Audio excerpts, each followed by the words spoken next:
여러분 안녕하십니까? NBS 뉴스 24입니다.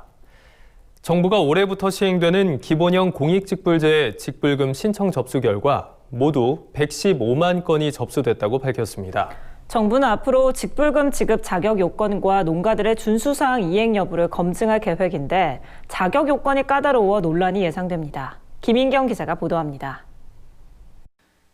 올해 처음으로 시행되는 기본형 공익직불제의 신청 접수가 마감됐습니다. 농림축산식품부는 5월부터 6월까지 2달간 신청을 받은 결과 모두 115만여 건이 접수됐다고 밝혔습니다. 농업농촌 공익증진 직접지불제, 즉 공익직불제는 농업활동을 통해 식품안전과 환경보전, 농촌 유지 등의 공익을 창출할 수 있도록 농업인에게 보조금을 지원하는 제도입니다. 공익직불제는 기본형과 선택형으로 구성돼 있는데 기본직불금은 면적에 관계없이 연 120만 원의 정액을 지급하는 소농직불금과 면적 구간에 따라 역진적 단가를 적용하는 면적직불금으로 나뉩니다. 정부는 기본직불금에 대한 신청이 마감된 만큼 앞으로 대상 농업인과 농지, 소농직불금 자격 요건 등을 집중 검증할 방침입니다. 농가들이 특히 유의할 점은 지급 대상 농지 요건과 지급 대상 농업인 요건을 모두 충족해야 직불금을 지급받을 수 있다는 겁니다. 대상 농지는 직불제 개편 전에 농지 요건을 충족하면서 2017년에서 2019년 중 한 번 이상 쌀, 밭, 조건분리 직불금을 수령한 농지여야 합니다. 하천구역 농지나 농지법상 전용에 해당하는 경우는 지급받을 수 없습니다. 대상 농업인의 요건 또한 꼼꼼히 따져봐야 합니다. 2016년부터 2019년까지 쌀밭 조건분리 직불금을 1회 이상 지급받은 농업인 또는 신규 대상자입니다. 여기에는 후계농, 전업농, 승계자 등이 속합니다. 농촌이 아닌 지역에 살고 있다면 연접 시군구에서 1헥타르 이상의 농지 경작, 연간 농산물 판매액 900만 원 이상 등 농업을 주업으로 하는 자의 요건을 반드시 충족해야 합니다. 농해소득이 3,700만 원 이상이거나 지급 대상 농지가 0.1헥타르 미만인 농가는 지급 대상에서 제외됩니다. 소농 직불금의 경우 조건이 더 까다롭습니다. 농가 내 모든 직불금 지급 대상자의 농지 면적의 합이 0.5헥타르 미만일 것, 농가 내 직불금 지급 대상자 각각의 농해소득이 2천만 원 미만일 것 등 8가지 요건을 모두 충족해야만 지급이 가능합니다. 이 과정에서 요건을 충족하지 못해 지급 대상에서 제외되거나 소농직불금을 신청했지만 법령상 요건을 갖추지 못해 면적직불금을 지급받는 사례도 적지 않을 것으로 보입니다. 농식품부는 국세청, 국토교통부 등 관련 기관과 정보를 연계해 농해소득, 농지 소유 면적 등의 자격 요건을 확인하고 농관원 지자체의 현장 조사를 통해 철저히 점검할 계획이라고 강조했습니다. 그러나 농촌 현장에서는 지난 3년간 직불금 신청을 하지 않았던 경우 공익직불제의 자격 요건도 되지 않는 것은 개선이 필요하다는 주장이 나옵니다. 직불금 수령액이 미미했던 탓에 3년간 직불금을 신청하지 않았던 소규모 농가나 새롭게 진입한 귀농인의 경우 공익직불금 지급 대상이 되지 못하기 때문입니다. 밭직불금 같은 경우에는 단가가 워낙 적었던 거죠. 소규모 농가들은 사실 귀찮은 거예요. 이 액수가 적다 보니까 그러니까 액수가 커져서 신청을 했는데 금년도에 코로나 때문에 당초에 상반기 때 이거에 대해서 설명도 하고 홍보도 하고 해야 되는데 그런 활동들이 미흡했던 거죠. 아울러 신청 농가에서는 17가지 활동 의무에 대한 각별한 이행과 주의가 필요합니다. 농약비료 사용 기준 등 준수사항 이행 점검을 통해 농가가 이행하지 않은 것으로 판단될 경우 각 사항별로 직불금 총액의 10%를 감액할 예정이기 때문입니다. 농식품부 관계자는 기존의 직불금을 받지 않던 제도권 바깥의 농가까지 추계하긴 쉽지 않다면서 기준을 갑자기 바꿀 경우 생산 과잉 등의 부작용이 나타날 수 있어 제도가 안착된 이후에 고려할 예정이라고 설명했습니다.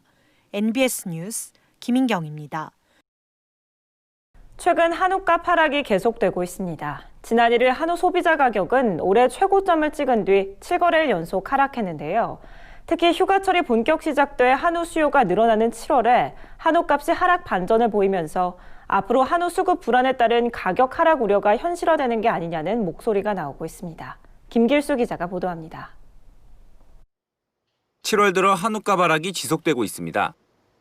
축산물 품질평가원에 따르면 1등급 한우 등심 소비자 가격은 지난달 19일부터 1kg당 10만 원대를 유지하다 이달 1일 최고점을 찍었습니다.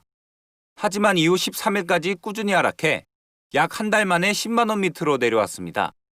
한우 지육 평균 경락 가격도 지난 5월 29일 1kg당 22,409원으로 정점을 찍은 뒤 등락을 반복하다 이달 13일 17,154원을 기록했습니다. 일반적으로 7월은 휴가철이 시작되면서 한우값이 오르는 경향을 보였지만 올해는 오히려 떨어지고 있는 겁니다. 전문가들은 정부 재난지원금 효과가 다한 것이 한우값 하락세에 영향을 준 것으로 분석했습니다. 정부가 지난 5월 코로나19로 인해 전 국민에 재난지원금을 지급하자 수요가 늘면서 한동안 한우값이 좋았지만 현재는 지원금이 거의 소진돼 수요 요인이 사라지고 있다는 겁니다. 실제 한우값은 재난지원금이 풀린 5월 13일부터 본격적으로 오름세를 보였고 최근 재난지원금이 약 85% 이상 사용된 것으로 알려졌습니다. 특히 재난지원금 지급에 따른 일시적인 수요 증가 요인들이 현재는 점차 사라지고 있는 것으로 파악되고 있습니다. 반면 한우 공급은 한동안 계속 늘어날 것으로 보입니다. 한국농촌경제연구원은 2021년엔 한우 사육 마리수가 328만 마리, 2022년엔 336만 2천 마리로 증가하고 같은 기간 도축 마리수도 최대 86만 마리, 95만 마리에 이를 것으로 전망했습니다.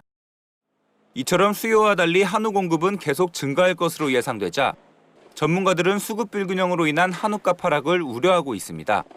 향후 한우 사육 마리수는 2022년까지 지속적으로 증가할 것으로 전망이 됩니다.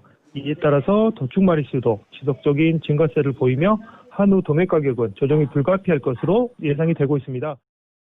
이에 따라 전문가들은 전체 한우 사육 마리수의 3분의 2를 차지하는 대규모 농가를 중심으로 사육 마리수를 자발적으로 조절해 가격 하락에 대비해야 한다고 당부했습니다. MBS 뉴스 김길수입니다. 시장 개방으로 인한 농업농촌의 피해를 보상하기 위해 마련된 농어촌 상생협력기금. 매년 1,000억 원을 조성하는 게 목표지만 목표 달성은 요원하기만 합니다. 민간 기업들이 외면하면서 유명무실한 기금으로 전락하는 게 아닌가 하는 우려마저 나오고 있습니다. 보도에 강창호 기자입니다. 농어촌 상생협력기금이 조성된 지 3년이 넘었지만 누적 금액이 당초 목표액의 4분의 1에도 못 미치는 것으로 나타났습니다.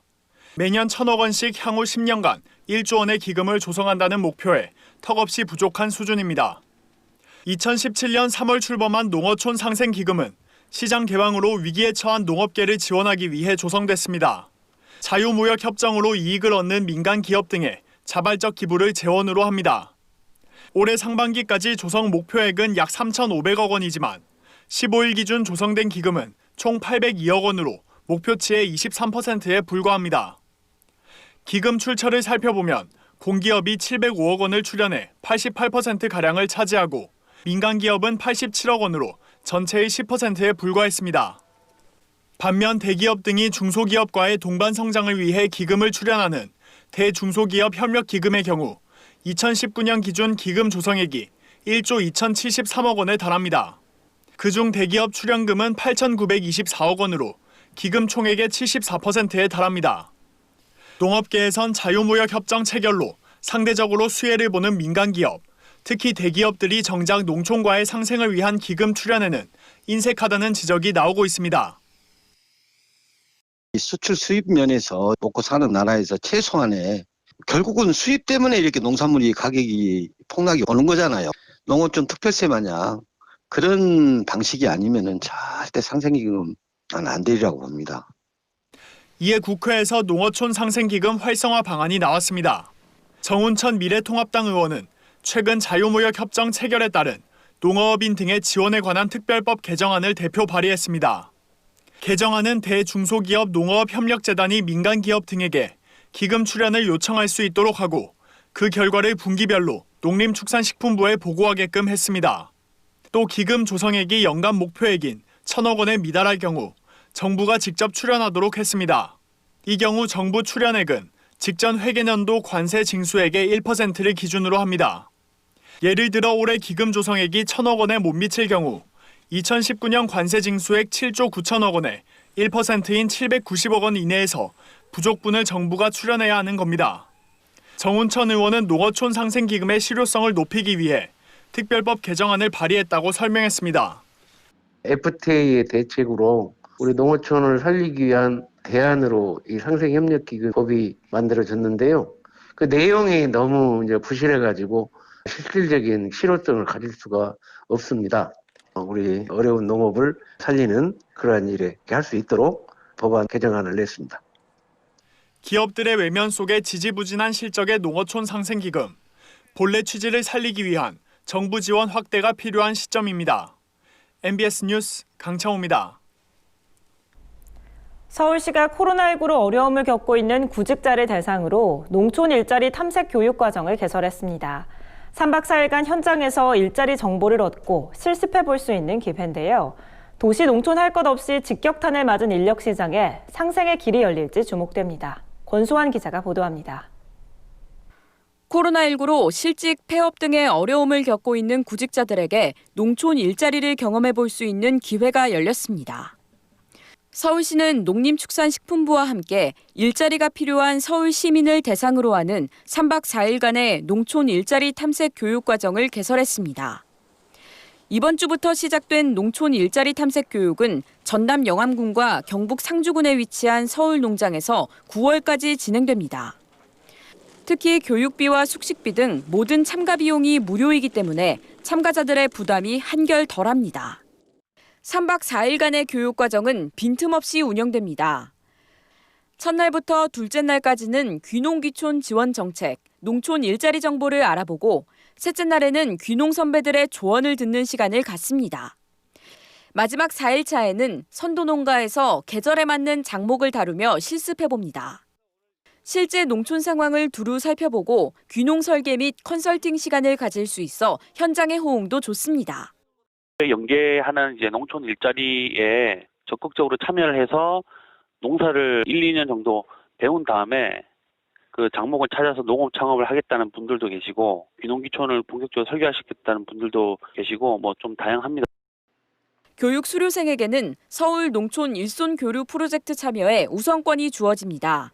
서울시는 지난 5월부터 서울 구직자를 지역 농가와 연결해주는 서울 농촌 일손 교류 프로젝트를 시행하고 있습니다. 귀농 창업 융자 사업 신청을 위해 필요한 필수 교육 이수 시간 100시간도 교육을 수료하면 모두 채울 수 있습니다. 서울시는 일자리 부족 문제의 탈출구를 농촌과 함께 모색하며 도농상생 일자리 모델을 만들겠다는 계획입니다. 농촌과 이제 서울시 간의 인력 불균형 문제를 좀 해소할 수 있을 것 같다는 기대를 하고 있고요. 지역에 어떤 문제가 있는지 어떤 것들을 배워야 되는지 좀 확인하시고 가시면 더 좋을 것 같습니다. 이번 농촌 일자리 탐색 교육에 참여를 희망하는 서울 시민은 귀농귀촌 종합센터 누리집에서 신청하면 됩니다. MBS 뉴스 권수환입니다. 최근 중국에서 구제역이 발생해 인접 국가로 바이러스가 퍼질 우려가 높아지고 있습니다. 과거 전국적으로 구제역이 번져서 대규모 피해가 발생했던 우리로선 이를 가볍게 받아들이기 어려운데요. 돼지열병 확산 여파가 이어지는 상황에서 구제역 피해까지 발생하지 않도록 축산농가들은 방역에 각별히 주의해야겠습니다. 보도에 손현진 기자입니다. 아프리카 돼지열병 확산의 진원지였던 중국에서 이번에는 돼지 구제역이 발생했습니다. 돼지열병 발생 여파가 가시지 않은 국내 농가에서는 설상가상으로 구제역까지 유입되는 일이 없도록 각별한 주의가 요구됩니다. 지난 14일 현지 언론에 따르면 중국 남부 광둥성 레이저우시에서 구제역이 확인됐습니다. 중국 방역당국은 한 농장의 돼지 131마리 가운데 39마리에서 구제역을 확인했다고 밝혔습니다. 제1종 가축전염병인 구제역은 사람에게 전파되지 않지만 아직 치료약이 없어 이 병에 감염된 동물은 살처분해야 합니다. 국내에서는 2000년부터 2015년까지 구제역이 집중 발생해 대대적인 살처분으로 인한 농가 피해가 컸습니다. 지난해 1월 이후로는 발생하지 않고 있지만 올해 초 인천 강화 지역 소농장에서 구제역 감염 항체가 검출돼 안심할 수 없는 상황입니다. 이 병은 공기 중으로 전파될 수 있는 만큼 과거와 같은 사태가 재발할 수 있다는 불안감이 높아지고 있습니다. 방역당국은 중국에서 구제역이 사실상 상시 발생하고 있어 언제든 바이러스가 국내로 번질 수 있다며 현지 모니터링과 방역 조치를 철저히 하겠다고 설명했습니다. 중국은 구제역 상재국으로 이렇게 보시면 돼요. 그래서 우리나라에서는 구제역 발생 국가에서는 언제든지 들어올 수 있으니까 그런 부분들은 염두에 두고 1년 내내 이제 방역을 해야 되는 그런 사회인 거죠. 농장 단위 유입을 차단하는 게 구제역 방역의 핵심인 만큼 농가들의 적극적인 협조도 필요하다는 설명입니다. 개별 농가들은 울타리와 그물망 등 방역시설을 보완하고 가축 예방접종과 축사 소독 등을 주기적으로 실시하는 등 기본적인 방역 수칙을 준수해야 합니다. 농식품부는 16일부터 2달간 구제역 방역 홍보 공모전을 열어 구제역 방역에 대한 관심을 모으고 농가들의 참여를 유도하겠다는 방침입니다. MBS 뉴스 손현진입니다. 다음은 간추린 뉴스입니다. 농촌진흥청이 최근 충남 태안의 한 화훼 농가에서 국내 육성 팔레놉시스 개통 및 신품종 현장 평가회를 개최했습니다. 이번 평가회에서는 새롭게 육성한 수출용 신품종인 원교 F2-44 등 2개통과 2019년 육성한 아리아 품종을 선보였으며 각 품종에 대한 평가가 진행됐습니다. 농진청 관계자는 미국 내 선호도가 높은 품종 위주로 수출 농가에 보급할 예정이라며 우수한 품종을 개발해 국산 품종의 국내 점유율을 높이고 수출을 확대할 수 있도록 노력하겠다고 밝혔습니다. 인천 남인천 농협이 최근 도농상생 양파 직거래 장터를 열어 전북 남부안 농협에서 생산된 양파 2,800망을 판매했습니다. 원거리에 있는 농협끼리 협동조합 간 가치의 가치를 실천한 것으로 또 농협은 2015년 도농상생 자매결연을 맺은 뒤 남인천 농협은 남부안 농협에 출하 선급금 15억 원을 지원하고 남부안 농협은 조합원이 생산한 농산물을 남인천 농협 하나로마트에 공급하고 있습니다. 이태선 남인천 농협 조합장은 앞으로도 농산물 판매라는 도시농협의 역할을 충실히 수행해 농가 소득 증대를 적극 지원하겠다고 밝혔습니다. 충청북도는 농가 소득 향상을 위해 16억 원을 투입해 저온저장고, 지파 선별장 등 농산물 산지 유통시설 7개소의 설치를 지원한다고 최근 밝혔습니다. 지원 대상은 농협과 영농조합법인 등 생산자 단체로 사업비 지원은 보조 60%, 자부담 40%입니다. 도는 출하기인 10월경에 활용할 수 있도록 조속한 시일 내에 사업을 완료해 시설물의 활용률을 극대화할 방침이며 앞으로는 농산물 산지 유통시설을 매년 10개소씩 확대 지원할 계획입니다. 전라남도는 미래 고부가 가치 산업으로 주목받는 곤충 산업 활성화를 위해 2개 분야 3개 사업에 12억 원을 투입한다고 최근 밝혔습니다. 분야별 예산은 곤충 사육시설 및 기자재 사업 5억 원, 곤충 사료 첨가제 지원 사업 등 곤충 수요 확대 2개 사업에 7억 원입니다. 도 관계자는 곤충은 다양한 분야로 진출이 가능한 미래 농업의 핵심 산업이 될 것이라며 곤충 산업 기반 조성과 곤충 사육 농가의 소득 증대를 위해 최선을 다하겠다고 밝혔습니다. 농업에 관한 어려운 용어나 개념을 알기 쉽게 풀어드리는 플러스 농업백과 시간입니다. 우리나라는 2013년부터 원유 가격 연동제를 통해 우유 가격을 정하고 있습니다. 올해는 낙농업계와 우유 가공업계의 입장차를 좁히지 못해서 원유 가격 결정이 늦어지고 있는데요. 오늘 플러스 농업백과에선 원유 가격 연동제에 대해 자세히 알아보겠습니다. 건강을 위한 필수 식품으로 각광받는 우유. 모두에게 필요한 우유의 가격은 어떻게 결정되는 걸까요? 과거에는 3년에서 5년마다 낙농업계와 유가공업계 간의 합의를 통해서 원유 가격을 결정해 왔습니다. 하지만 합의점을 찾지 못할 때는 우유 납품 중단이나 단식 농성 등 양측의 극단적인 대립이 되풀이돼 2013년에는 농림축산식품부가 중재안인 원유 가격 연동제를 도입했습니다. 그렇다면 원유 가격 연동제란 무엇이고 또 가격은 어떻게 산출되는 걸까요? 원유 가격 연동제란 통계청이 발표한 우유 생산비와 소비자 물가 상승률을 고려해 유가공업계가 낙농가에서 사들이는 원유 가격을 결정하는 제도를 말합니다. 원유 기본 가격은 크게 기준 원가와 변동 원가로 이루어지는데요. 기준 원가는 지난해 기준 원가의 통계청의 우유 생산비 증감액을, 변동 원가는 지난해 변동 원가의 소비자 물가 상승률을 각각 적용해 산출되며 매년 8월 1일자로 시행됩니다. 또한 원유 기본 가격은 매해 5월 말 통계청에서 발표하는 우유 생산비에 따라 증감률이 플러스 마이너스 4% 이상일 경우에는 그해 원유 가격을 조정하고 미만일 때는 2년마다 조정하며 협상을 통해 우유 생산비의 10% 범위에서 가격을 산출합니다. 원유 가격 연동제는 시장 수요나 공급에 상관없이 생산비 상승분을 반영해 우유값을 결정하기 때문에 축산농가는 안정적인 생산 기반을 확보할 수 있다는 장점이 있습니다. 반면 육아공업계는 원유 가격이 오르면 관련 제품의 도미노 인상을 피하기 어렵다는 단점이 있죠. 흰우유뿐만 아니라 치즈와 버터, 분유, 아이스크림 등의 육아공품은 물론이고 빵과 과자 등 우유가 들어간 다른 제품의 원가도 오르기 때문입니다. 특히 올해는 코로나19로 학교 급식이 중단된 데다 매해 흰우유 소비량이 줄고 있어서 육아공업계에서는 수백억 원의 적자를 떠안게 됐다며 고통을 호소하고 있는데요. 원유 가격이 상승할 경우에는 소비자 가격도 함께 인상돼 소비자 부담도 커질 수밖에 없는 실정입니다. 이 같은 원유 가격 연동제를 보완하기 위해 업계와 학계에서는 용도별 차등 가격제를 제안하고 있습니다. 흰우유로 쓰이는 70%의 원유는 기존처럼 원유 가격 연동제를 유지하되 가공유와 치즈, 버터 등으로 쓰이는 일부의 원유는 가격을 수요에 맞게 조정하고 농가 생산량도 함께 조절하는 시스템을 도입하자는 겁니다. 그동안 다양한 수정 방안이 제기돼 왔지만 안타깝게도 한국인의 1인당 흰우유 소비량은 매해 줄고 있는 데다 치즈 등 다른 유제품에서는 수입 제품이 강세를 보이고 있는 실정입니다. 소비자들의 우유 구매 부담을 덜고 국내 낙농업의 경쟁력도 높일 수 있는 제도 보완이 시급해 보입니다. 지금까지 플러스는 농업백과였습니다. 저희가 준비한 소식은 여기까지입니다. NBS 뉴스 24 마칩니다. 함께해 주신 여러분 고맙습니다.